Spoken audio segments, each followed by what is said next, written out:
We're working.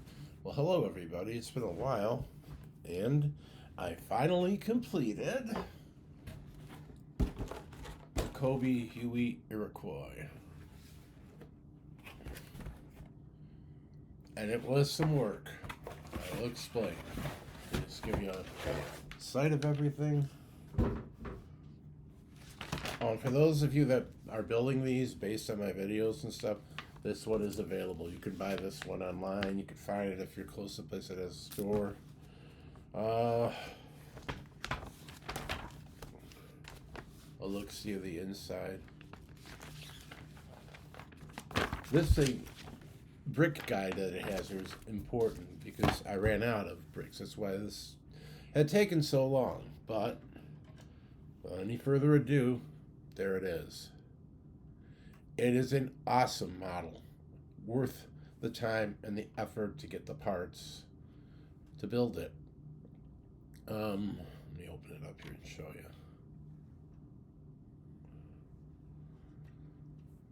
Now I can hold it without it falling apart. And I'll explain what happened with that. There's a pilot. The inside, let me open the doors up. The doors are really cool because they move around and you can open them. I'm going to put it down for a second just because I don't want to drop it and make myself look like a total idiot, which not hard for me to do. Not hard for anybody to do, I guess, if they're not paying attention to stuff. But let's get this thing going so you can see this thing in better detail.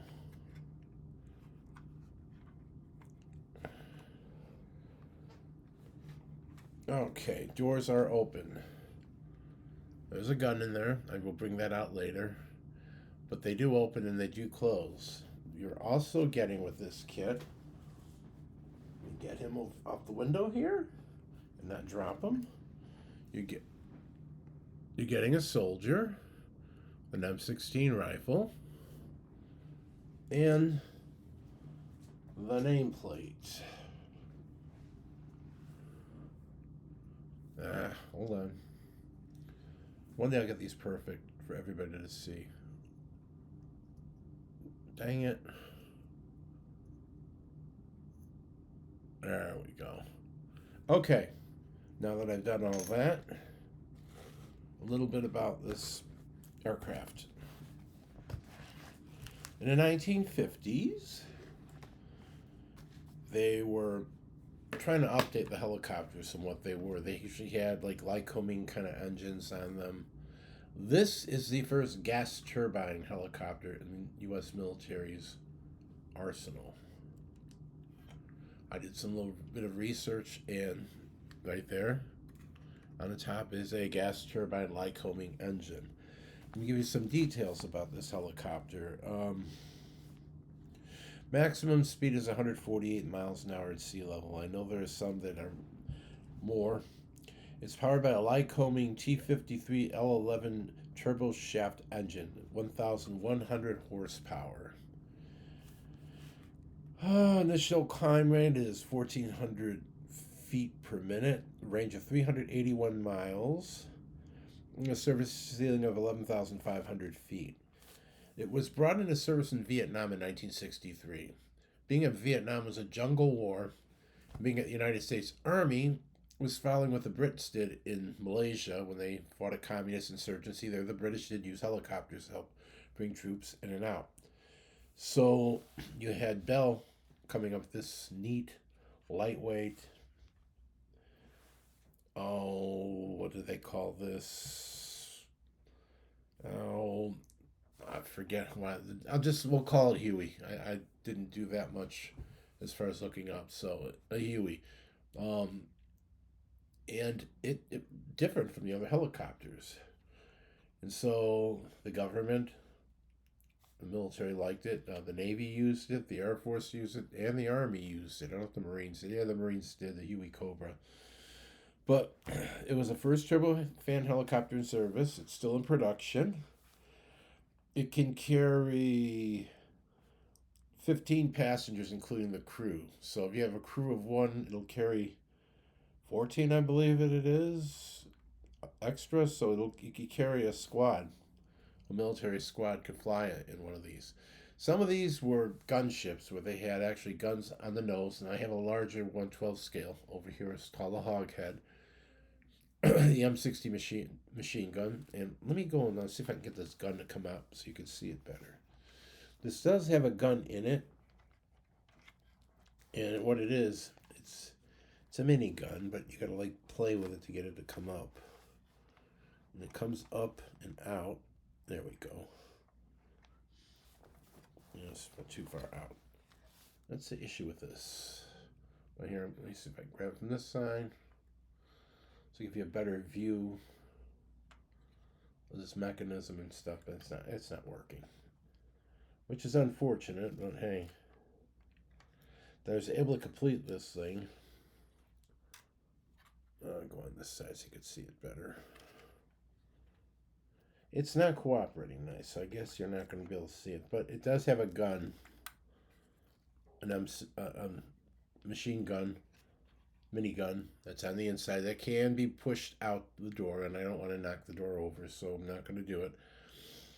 But basically, this one is not a gunship. On the bottom here, I could add rocket and gun pods, which a lot of these did have in Vietnam. They'd be carrying troops so they could defend themselves with miniguns, which are basically 308 30 caliber machine guns, Gatling guns, which is what this gun on the inside is that I was trying to show you. And plus whatever troops they have in it. And this thing basically lasts through the whole war. I don't have numbers of how many were lost. A couple thousand, I guess, were lost. But its main things are air assault, troop transport, medevac helicopter, and helicopter gunship. Some of them that are troop transport could also be a gunship because, like I said, they could add gun pods here and rocket pods. This was the bulk of the Army's helicopters that they used to transport everything up until the time of the Black Hawk in the early 80s. And then eventually we stopped using this, but there are countries that still use this helicopter with improved engines and avionics. And the newer ones, I think they do like 175 miles an hour. I think, I don't know. But they're much different than this one that they evolved from. But it has a lot of features on it. I like the doors. They actually weren't hard to build. The toughest thing on here, and this is the thing that got me, was when this thing was completed, it has on the side these panels. Okay? Now if you look at them, they're flat. The brick pattern inside is flat. You put them on, they pop right off if you put them down. So I did a little modification. I took 2 extra of these little bricks here. There are 2 of them on each brick. This is hard. I am so sorry for this. It's hard to do. Let's just see if I can grab a pen so I can show off. Find where the camera is. Right here. There and there, I added another brick onto it. What that did was it elevated this. So I could take this piece, put it on, and it actually attaches and it's not going to fall off. That was a modification of my own using extra bricks that were there. It wasn't suggested to do that in the actual model itself, but I just playing with it. I didn't like these things popping off, so I did that to fix it. Probably one of the best models, aside from the part that I had issues with getting the pieces that it didn't have, which I did finally get. And it's a superb helicopter. I'm very happy that I have it and that I built it. A lot of men that were of Vietnam age that went into combat rode into combat on these because soldiers were taken from place to place. They would be dropped off by helicopter, then they'd be on foot patrol. I know this firsthand because my uncle was in Vietnam, and the helicopters were used to bring them all to wherever. And a lot of people got PTSD. My uncle did too. And when he came back from Vietnam, and you see these babies buzzing over by Midway Airport, south side of Chicago, the National Guard unit had them. He used to kind of get shaky and stuff. I guess some bad experiences going into combat. But this was the basic helicopter that was used for all what you may call it, any transport or any other things that would be needed. And it served well. They had a Huey Cobra, which is a two-man gunship based off the same engine, basically same helicopter with the exception the fuselage was different. It was two guys and had a minigun in the front, which eventually became a 30 millimeter cannon, which is I think on the new one that the Marines use. They still use a Cobra version of this, but this baby here is the granddaddy of all of them.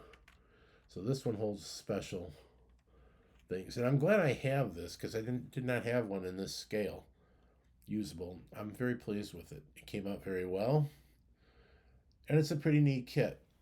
What I'm going to do now, I'm trying to phase more to a Vietnam kind of a thing.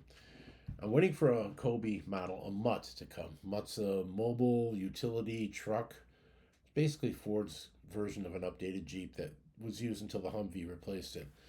And as soon as I get that, I'm going to combine more elements because I have also an F5 Freedom Fighter from Vietnam. I have this.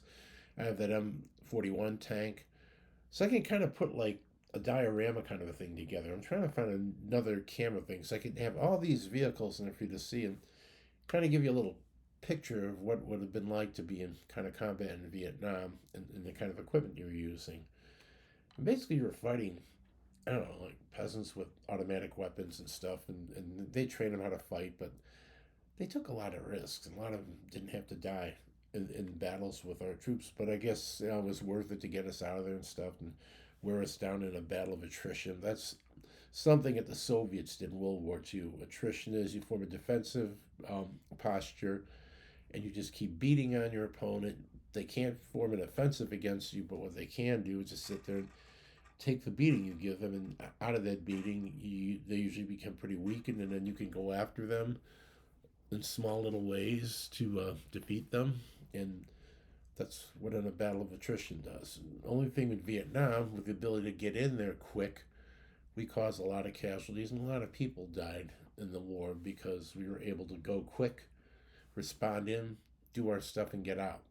They also have a Cobi has a Vietnam River Patrol boat. I might get that too. I might just dedicate a whole thing and doing some stuff about Vietnam. But here it is, the Bell UH-1 Huey Iroquois by Cobi, and it was a lot of fun and kind of cool, and I'm glad I got it. I'm sorry there were issues. I mean, it took so long, but like I said, it was missing pieces, and I had to get them from Cobi. The thing that I want to say now, and this is just for my looking for parts, if you build Cobis and you try to get parts from them now, they won't do that online until the tariff thing is settled. They had a big disclaimer on there. They wouldn't let me into the site, and I tried to get another piece. So what I did for the pieces for the engine up here where I had an issue, I bought a lower and a more expensive Cobi kit that had three of the two parts that I needed. So I bought it using it now as a model, as a kit for basically spare parts, and I cannibalized it, but I got the parts that I needed and I finished it. So let me know what you think about this. I have another video coming out about potential weapons that ICE would use and all these wild things that are going on in different cities. I might do that one tonight. I got a couple other things to put together, but you'll find that one interesting.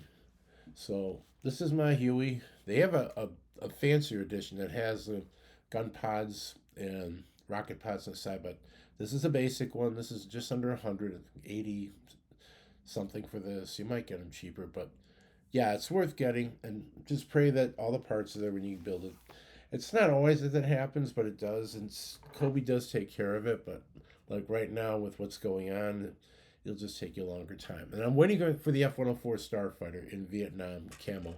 When that one's built up, and I have a MiG-17 from Vietnam that I got to build, I will, like I said, live a diorama, basic explanation of war in Vietnam utilizing Cobi planes, tanks, helicopters, and maybe a patrol boat for you to visualize. But that's coming up in the future, and I need to get a few parts in order to do that. And I will do the one on the ice stuff. I've been like toying with that. That one will be ready, and probably tomorrow I'll have that one out and let you look at that one. So thank you again. Sorry this was a little bit long and kind of like awkward, but I wanted to show the helicopter, and it was a lot of hoops to jump through to get it, but I'm glad that I did. Thank you for watching, and we'll see you again soon.